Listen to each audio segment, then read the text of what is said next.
Okay. Russell Wynter says it's his mission to motivate, educate, and empower you. He's right here, owner of MadSweat.com, Russell Wynter. Thanks for taking your time out on radio for small business. No problem. Thank you for having me. So tell us a little bit about your personal background, and then we'll get to Mad Sweat. I like the name. I want to talk about it, but tell us about yourself first. I've been in the fitness industry for 12 years. Started out through school as an athlete, kind of the cliche progression from athlete to looking for something that I could continue to stay fit and work out and help others, and wound up in the fitness industry. So, athlete, what did you play in college, pro ball? I ran track basically through school. Oh. That was specialty was sprinting. Wow.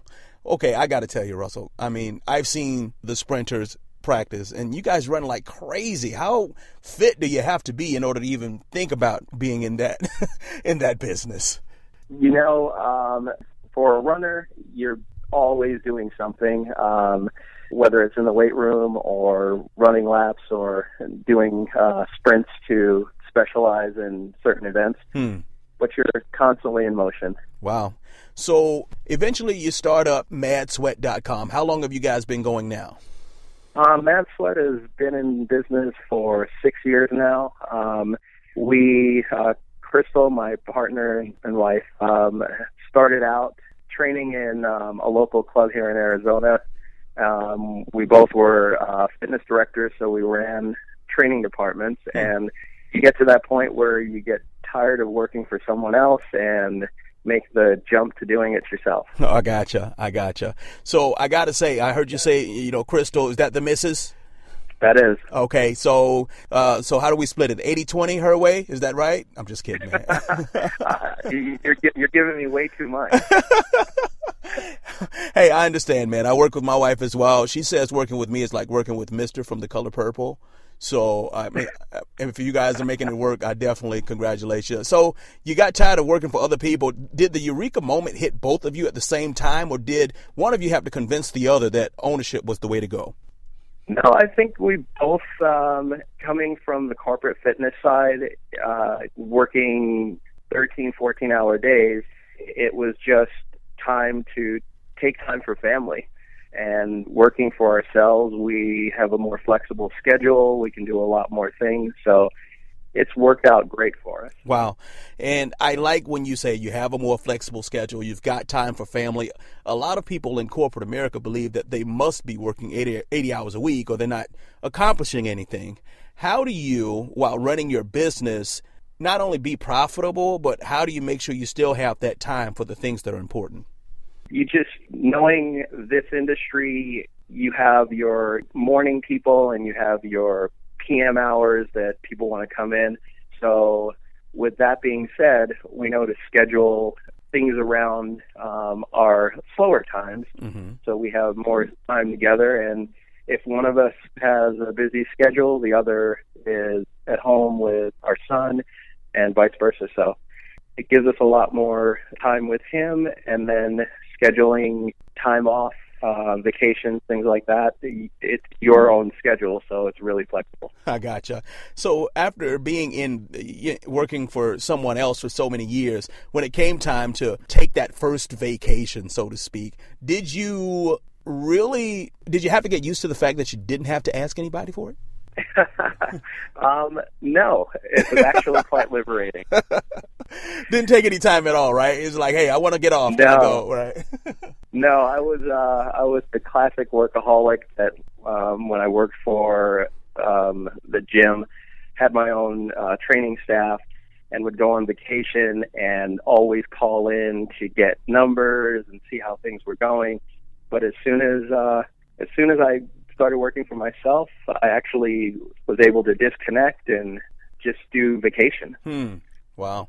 So it seems like you're a very detail-oriented person. You figured out when your customers have to come in the morning. You figured out when your customers have to come in the afternoon time. So I guess, unfortunately, when it comes to running a business, I wish the only thing that we had to do was the stuff we loved, right? When it comes to the numbers and administration part. Which one of you guys handles that more? I'd probably say Crystal handles that more. I think coming from, like I said, the corporate gym world, we learned a lot of that stuff from them. So doing it on a smaller scale really wasn't challenging. Wow. Okay. So I think you said a lot of great stuff. In fact, and just in case you're just tuning in, we're talking to Russell Wynter, owner of Mad Sweat. MadSweat.com is their website. We've been talking to him for a few minutes now. Russell, when you made the leap from corporate to entrepreneur, what's the biggest thing you learned that you didn't know you should expect? I think that when you are working, you're making whatever money you're making, but if you're not focused on your business, you can let it slip away. I think one thing that I've seen a lot with trainers that have never worked in a corporate gym environment is they don't have any system set up to help them, navigate the day-to-day. So they kind of spin their wheels, and eventually I think a lot of them leave the industry just because they think that it's too difficult. Gotcha. When it's just they have no expectation of what goes on a day-to-day basis. Let's talk about systems, because when it comes to starting a business, most people never even consider that they can't do everything all the time. In fact, if you don't have any systems, the worst thing that could happen is the phone starts ringing. So what are some of the systems that you and Crystal put in place that help you run Mad Sweat without having to, really sweat about what's going on? Just scheduling, knowing what your availability is, knowing how to market, continuously being involved in things that are happening locally, getting your name out there, building a brand, basically. Mad Sweat is our brand. It's our baby, and we're continuing to grow it. But knowing, like you said, that you can't do everything all the time, we each have our own things that we do really well. Gotcha. So we try to not delegate, but make sure that we're doing those things. That's big. I definitely like what you're saying, Russell. So now that you guys have been in business, you're obviously established, things are obviously working well. First of all, where are you guys located out of? I don't think I asked that. We're located in Scottsdale, Arizona. Okay, in Scottsdale, Arizona. So now that you're up and running and you've had a few years to really get the clientele, let's go into marketing. What are some of the things that you learned marketing that most physical fitness trainers and gym owners and wouldn't even consider? I don't know that they wouldn't consider. I think if you're new to the industry, things like grassroots guerrilla marketing, flyering, social media. We actually were fortunate enough to connect with a really savvy website designer who got us set up from, the very beginning with a blog, Twitter, Tumblr, just always being seen is probably the best marketing for us. Doing giveaways, we have shirts, towels, things like that for our new clients. So just making sure that we give above average service. Wow. Man, you said a mouthful right there. Russell Wynter, we've been talking to him. Russell, I almost kind of hate that we have to wrap up the interview, but why don't you maybe give the listeners a way to get a hold of you just in case they want to get more information about Mad Sweat? Sure. We can be reached either through our website, madsweat.com.